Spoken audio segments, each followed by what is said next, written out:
Oke, assalamualaikum. Hari ini kita akan masak ayam masak arroz. Jadi kita potong-potong ayam guna gunting.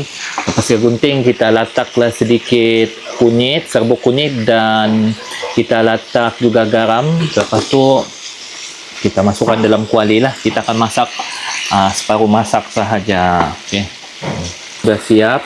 Sudah siap masak, separuh masak. Kita angkatlah ayam ni satu-satu, angkat sini, letak di sinilah.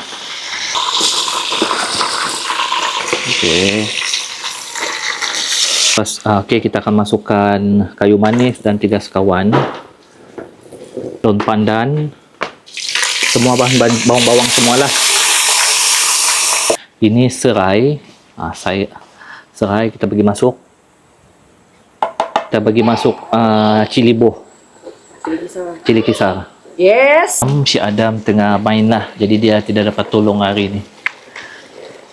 Masukkan tomato, masukkan gula melaka, dan kita kacau-kacau juga. Okey.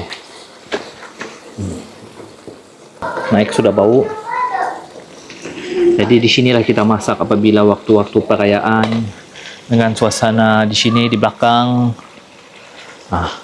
Kalau dalam rumah nanti busuk, bau masakan. Di luar rumah senang kita masak. Okey, kita masukkan puri tomato 1, 2 sudu, 3 sudu,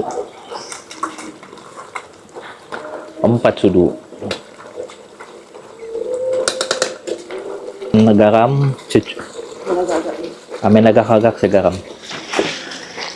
Pas cukup rasa juga untuk menambahkan perasa.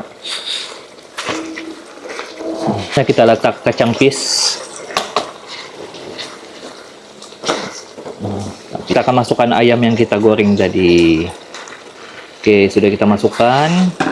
Kita akan bagi rata sehingga semua menyerap. Kita letak susu sajat atau susu cair setengah tin. Last sekali kita akan letak bawang Holland. Tidak boleh letak pun tidak apa, tapi kita mau bagi letak rasa manis-manis sikit. Okey, sudahlah siap untuk kita makan tengah hari. Bismillahirrahmanirrahim.